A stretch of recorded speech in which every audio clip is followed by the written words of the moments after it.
Okay, we're playing Nick Castle, 1705. Hopefully that's not his IQ. I think we're gonna play a CC. Oh, that's a good one. I like this one. Alright, so how is he playing this? It's the wing gambit in the Sicilian. Normally people play A3, but he plays D4. So let's see what we can do for him. Now one of the things here is pawn takes, queen takes, and he can no longer... could we actually go as far as playing a knight here, which is probably smarter, because with the knight we actually achieve the defense of this pawn. Oh, he does that. I don't think that's going to work, because we take we'll probably take en passant, and then en passant, and then the knight comes, takes on d5.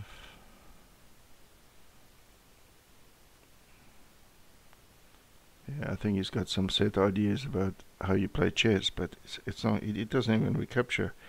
So how about we just start having threats here?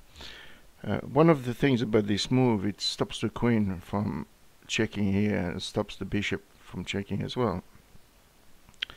Okay. How about we do a sort of wing gambit of our own? Now what's going to happen is we're going to start connecting these two pawns, and if he plays here a3, he cannot capture because the rook is pinned to the queen.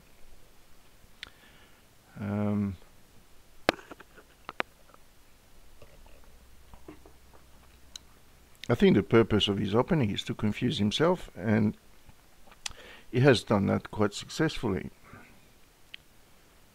d6. Okay, do we have a nasty move for him? How about this?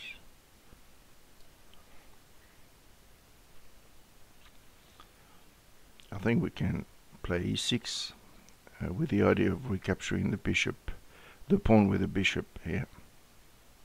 He's probably going to go to e2. Yes, and now we just play this. Simple move. He's got to play bishop f4. If he doesn't, the deficit starts to get a little bit too much for him. The problem after bishop f4 is he doesn't. I was wondering how I was going to develop my bishop, but there's no problem now. Okay, we're both castle, and let's see what is achieved from the opening. 5 pawns to 7. He's lost 2 pawns. That's not really a threat, like I mentioned before. We cannot take. So let's just develop our pieces.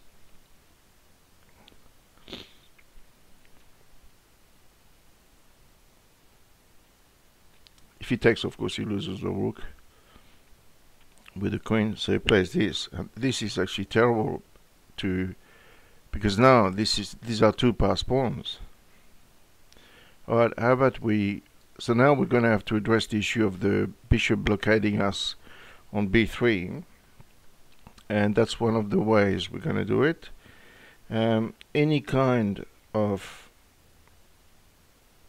maybe he's made a terrible mistake. We take here. He has to take with the pawn. We swap queens, and we pick up d4 with a massive attack on here, here, and here, and also potentially passing our pawn on b3. That's not doing much. Actually, we're going to simply just attack it. I would have thought he should have gone to d1 with the bishop, but then there's c2, so he didn't have a lot of choice. Bishop here. Now the more we are, the happier we are. So let's bring a knight here. Yes, he can do that. That's a legal move, so we're going to take with check.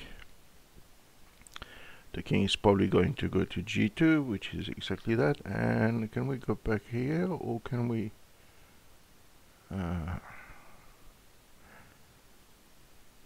actually, we take here, because when we come back on g4, we take the bishop e3.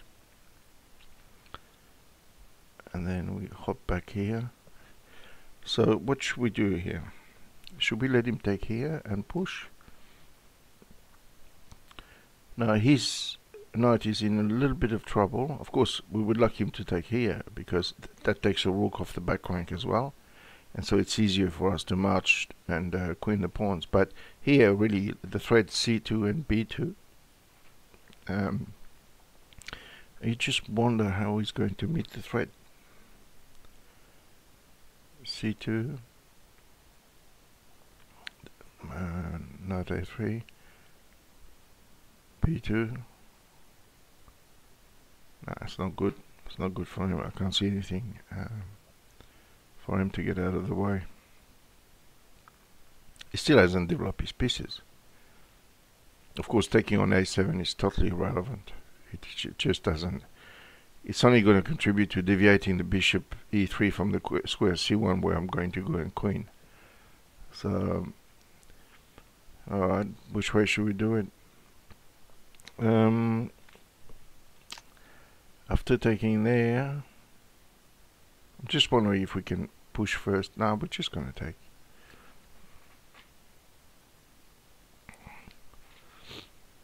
And then probably take this one as well, because that's an important defender of the square. And now we do what we said we would, which is to push here, threatening to queen.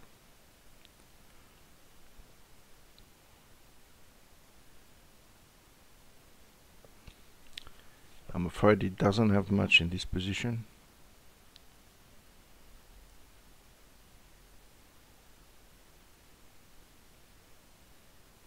If not d2, we actually push this one as well. It's just a terrible... Anyway, like I said, we just push this one. Now we're threatening queening here, taking the rook.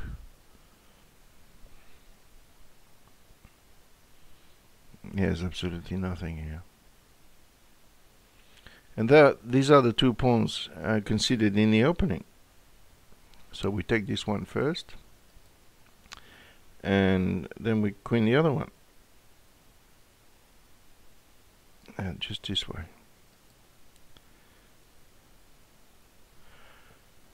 So remember this one. The two pawns he gave us in the opening have queened, both of them.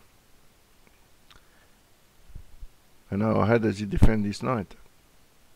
Knight b3, queen check. So resigning is the best move.